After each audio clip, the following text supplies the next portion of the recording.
Всем привет, это канал Готовить Просто и я, Ольга Матвей. Пришло время печь пасхальные куличи. Значит, сегодня я вам предлагаю приготовить очень необычный пасхальный кулич, шоколадный, не просто шоколадный, с цедрой апельсина, с миндалем, в общем, очень вкусный такой, знаете, не совсем традиционный. На моем канале есть несколько вариантов пасхальных куличей и пасок, вы можете найти их. Под видео есть плейлист, вы можете перейти, там все пасхальные моменты есть, перейдите, посмотрите. И по бабушкиному рецепту старинному, и с цедрой, и с цукатами, и с сухофруктами, в общем, какие угодно, на любой вкус и цвет, и мокрое тесто, и не мокрое тесто, в общем, каких хотите. Но сегодня делаем именно шоколадный. Я в прошлом году пыталась сделать этот рецепт, мне очень понравилось, я его случайно нашла в интернете. Просто изумительные куличи получаются, а самое главное, очень необычно, шоколад плюс цедра. В общем, это очень вкусно.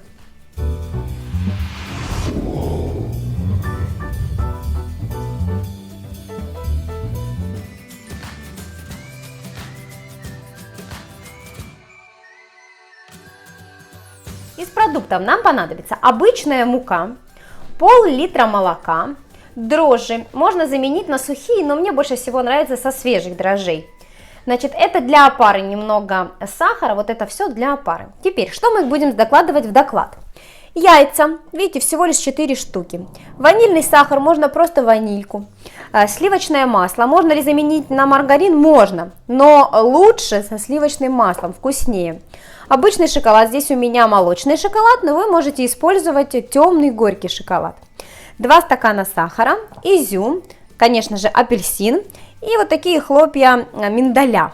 Начнем с изюма, его нужно залить кипятком и отставить на все время, пока будет готовиться наша опара. Берем молоко, его нужно подогреть, но очень важно, чтобы молоко не было слишком горячее, чтобы дрожжи не погибли, они должны работать, если будет слишком горячее молоко, они запарятся, поэтому делайте хорошо теплое, вот такое, чтобы было хорошо теплое. Я буду замешивать в мультиварке, вы можете в любой кастрюльке это делать, все пол-литра выливаем, сюда же отправляем где-то столовую ложку сахара и дрожжи, дрожжи хорошо растворяем в молоке. Так, теперь сюда отправляем муку. Значит, из общей массы муки, видите, у меня здесь стоит мука, которую я буду использовать на Пасху, вот эту всю. Сейчас я сюда отправлю определенную часть муки, чтобы замесить опару. Значит, так как мука у всех разная, количество муки на опару может быть тоже разное. Сейчас я расскажу, какое тесто должно у вас получиться. Значит, перемешиваем сначала первую порцию муки, которую вы положили. Обычно это где-то около стакана на пол-литра молока. Смотрите, мука начала компаковаться, а тесто еще жидковатое. Еще добавляем муку. Как учила меня моя бабушка и мама, тесто должно быть как на оладике. Вот что такое как на оладике, сейчас я вам покажу. Все, кто пекут оладьи по моему рецепту, я думаю, знают, какое тесто должно быть. Сейчас я вам покажу, потому что, вы знаете, мука разная. Я иногда указываю количество муки, а иногда мне потом пишут: Оля, там нам не хватило, жиже или гуще получилась опара. Это из-за разности в производителях. Хорошо, добавляем еще. Вот посмотрите, начало замешиваться тесто. Видите, какое оно начало быть густоватое. Вот это тесто как на оладике. Вот посмотрите, его легко мешать. Посмотрите, вот. Оно легко спадает с ложки. Вы видите? Вот такое тесто должно быть. Посмотрите, вот такое легкое. Вот так это выглядит. Все, теперь, так как я делаю в мультиварке, я отправляю на расстойку. Выберите в своей мультиварку программу «Расстойка теста» или установите 35 градусов. В мультиповаре выберите 35 градусов, установите туда где-то на полчаса, на 40 минут, чтобы тесто поднялось. Оно должно увеличиться в 2-3 раза. Обычно у меня подходит очень-очень хорошо. Если мультиварки нет, я тоже так делаю, потому что делаю больше пасок. Сегодня просто показываю. А что же делать, если все тесто в мультиварку не входит, и ты будешь делать много куличей? Я беру самую большую кастрюлю, которая у меня есть, довожу там опару и ставлю на обычную плиту. Но это в том случае, если у вас электроплита, а не газ. Вот ставлю на обычную плиту, покажи, Димочка, и включаю самую маленькую температуру. У меня здесь единичка. оно просто тепленькое, подогревается, и тогда очень быстро опара подходит. Но если у вас газ, так делать нельзя, иначе вы испортите все тесто. А на единичке, на электро можно. Еще можно включить духовку и, так сказать, оставить с открытой духовкой в кухне, чтобы было тепло и тесто подходило. Не ставьте на сквозняке и не ставьте там, где стоит рядом дверь, потому что бегают дети и будет бах-бах, бабушка говорила. Не говорите, только шепотом, чтобы тесто, так сказать, не испугалось. Ну, в общем, подходит оно. Теперь приготовим все к докладу. Берем 4 яйца, вбиваем их в мисочку, где вы будете взбивать. Сначала взбиваем одни яйца без ничего. Они поменяют цвет, будут такие устойчивые, густая пена будет. Посмотрите, как хорошо взбились яйца, такая густая масса получилась. Сюда отправляем сразу весь сахар. Значит, смотрите, так как у меня стационарный миксер, так, ванильный сахар, можно просто ванилькой заменить. У меня здесь мощности 1500 ватт. И я не взбиваю это руками, оно взбивает само, это облегчает мне работу. И сейчас с сахаром я буду взбивать не менее 5 минут, максимально, чтобы сахар растворился. Если у вас не такой мощный миксер, и тем более, если он ручной, то это минимум 10 минут, чтобы максимально растворить сахар, понимаете? Вот чем дольше вы будете взбивать, тем лучше. Нам понадобится цедра одного апельсина. Значит, на мелкую терку вот так вот нужно счистить. Только единственный момент, счищаем только цедру. Вот появляется желтая корочка, вот эта белая, белесая уже, ее счищать не надо, иначе будет горчить. Только саму цедру. Посмотрите, цедры не так много, но этого достаточно. Теперь апельсин разрезаем напополам, и с него нужно выдавить сок с целого апельсина. Сок без косточек переливаем в отдельную емкость, это мы будем тоже добавлять в тесто. Хорошо, теперь что еще нужно сделать? Нужно растопить шоколад в микроволновке, я это буду делать, растопить масло. Посмотрите, как хорошо высоко поднялась опара. Теперь растопленное сливочное масло, главное, чтобы оно не было горячее. Отправляем сюда в опару. Сцедите изюм, чтобы он не был у вас мокрый, чтобы не было явной воды. Я даже так, знаете, руками немного отжимаю. Отправляю сюда изюм, отправляю сюда сок одного апельсина, цедра обязательно. Можно добавить немножко лимонной цедры. Мне кажется, апельсин с шоколадом лучше всего сочетается. Так, дальше хлопья миндаль. И отправляем сюда взбитые яйца с сахаром. Посмотрите, какая пышная масса здесь у меня. Все это отправляем сюда в опару. Так, теперь с опарой все вот это хорошо перемешиваем. Шоколад еще пока не добавляйте, не нужно этого делать. Добавляем в конце. Сейчас расскажу почему, когда буду добавлять. Так, перемешали вот так, более-менее, чтобы, знаете, так до однородности. Деревянной делайте лопаточкой или силиконовой, не металлической. Теперь берем муку. Теперь по поводу шоколада хочу сказать. Если вы хотите, чтобы все тесто было шоколадное, то растопленный шоколад нужно отправлять именно сейчас в тесто, вот ко всей опаре, до муки. Шоколад можно не разогревать, его можно, предположим, порезать или порубить мелко кубиками и тоже туда забросить, как хотите. Но я предпочитаю, чтобы паски были и белые, и кофейные внутри, то есть такой, знаете, как зебра, вот такое перемешанное, поэтому я добавляю в самом конце после муки. Сначала беру муку и отправляю муку вот сюда в опару. Хорошо все перемешиваем вместе с мукой. Так. Сейчас довымешиваем муку сюда в опару. Значит, из-за того, что тоже мука разная, количество муки в общей массе может быть разное. Значит, я использовала приблизительно 1,2 кг муки, плюс-минус 30 грамм, где-то так. У вас может быть больше, на кружку, где-то приблизительно на стакан, то есть где-то на 130, на 150 грамм муки может быть разное количество. Значит, посмотрите, видите, тесто вот такое живое, оно плохо держит форму, видите? Это для того, чтобы паски получились мокрые, влажные внутри. Вот, например, я люблю паски, когда разрезаешь, а она влажная. Некоторые говорят: Оля, они у тебя чуть не допеченные. Вот я люблю такое мокрое тесто.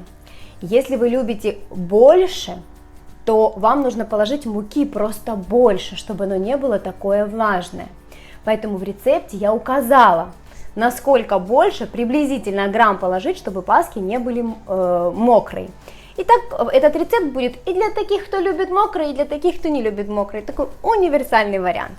Хорошо, чтобы оно не было слишком мокрое, я добавлю еще где-то 100 грамм муки и перемешаю. Так, посмотрите, все вот это перемешалось с мукой. Посмотрите, какое тесто. Оно липнет к рукам, и оно вот такое тягучее, видите, вот такое липкое. Вот такое тесто должно получиться. Я не люблю тесто, когда слишком много муки, что его прям надо руками вымешивать. Мне не очень так нравится. Вот это идеальное состояние теста для меня. Так, теперь берем оливковое или подсолнечное масло. Немного вот так, то есть пару столовых ложек вот так сверху поливаем. И теперь перемешиваем ложкой. Можно руками, но так как здесь не очень много, то я делаю ложкой. Вот так вот немного в масле.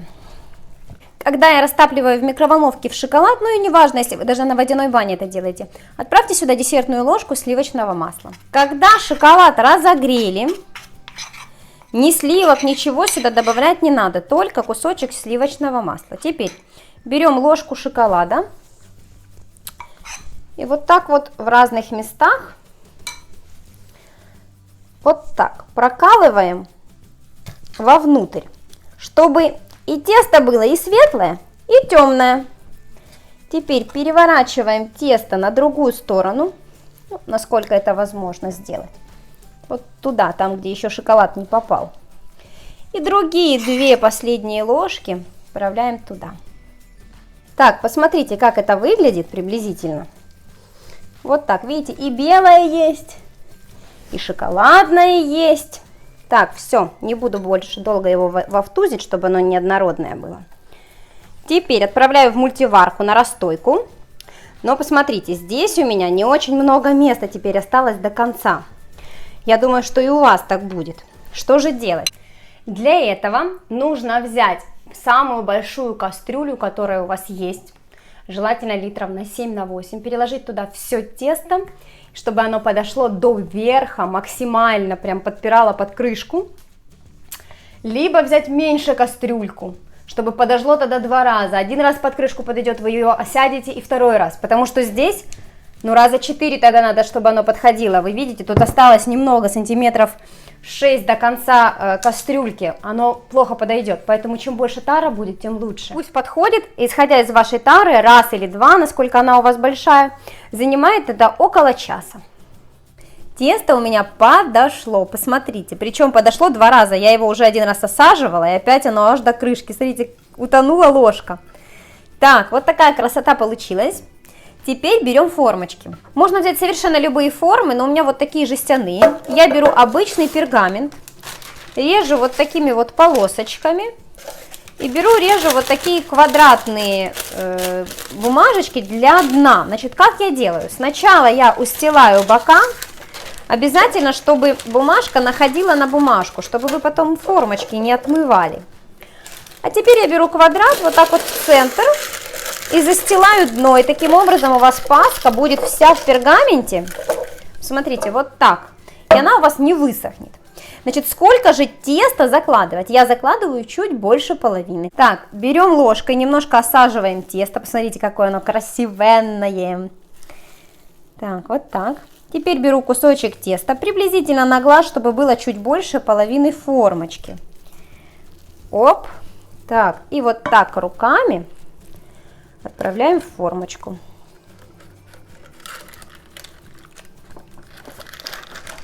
Немножко докладываю сверху, посмотрите, чуть выше половины. Обычно из этой нормы теста получаются 4 большие паски.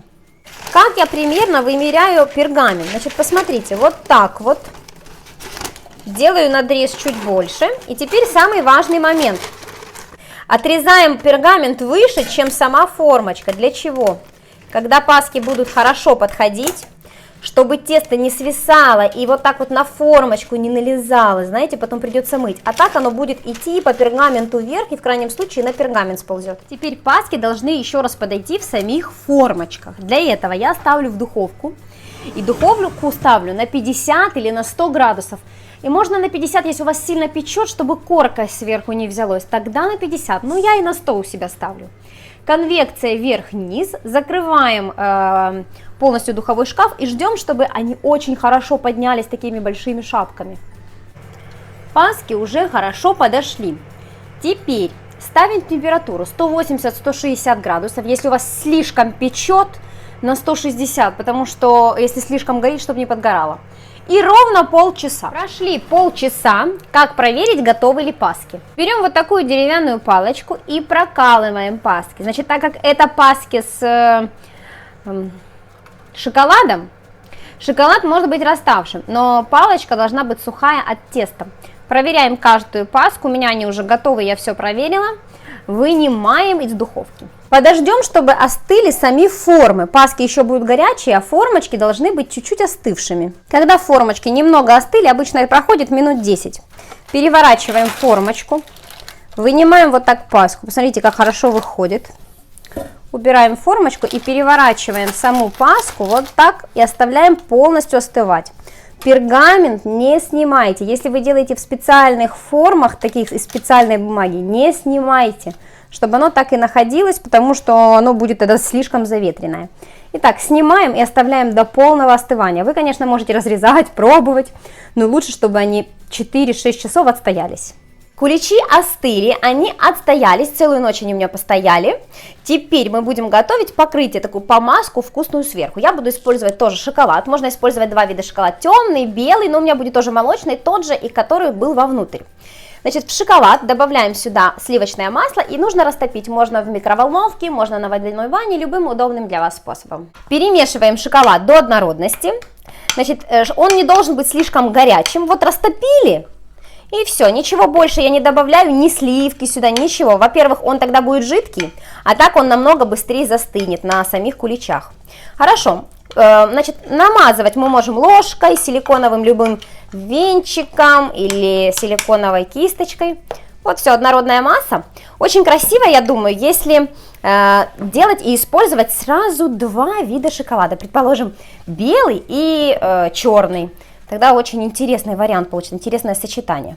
Ой, вкусно пахнет, конечно, очень вкусно пахнет шоколад. Люблю шоколад.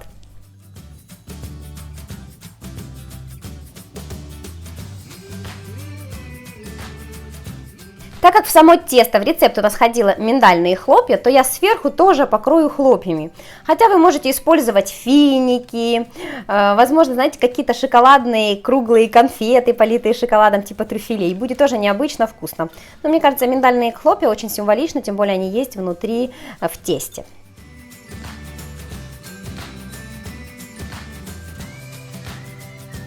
Ну, собственно, вот так получились пасхальные куличи.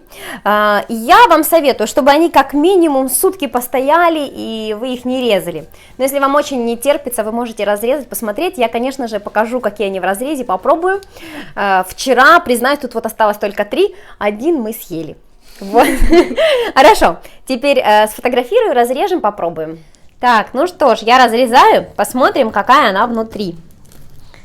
Так, опа. Момент истины. Посмотрите, вот какая паска.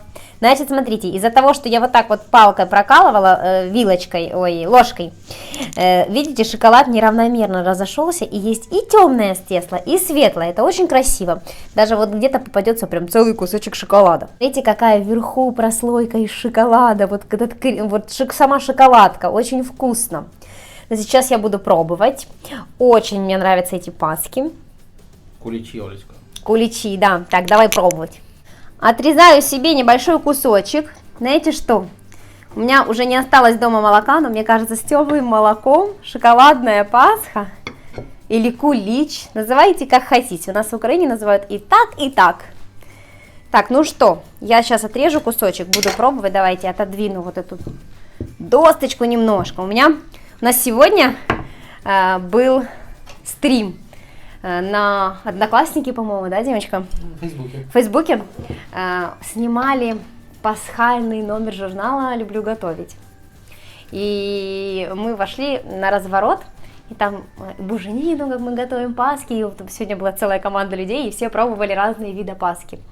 И вот шоколадный кулич тоже пробовали. Так я хочу сказать, шоколадный кулич побил все рекорды. Сейчас буду пробовать. Так, отрезаю кусочек. Смотрите, вот здесь вот прям кусок шоколада. Так, хорошо, пробую.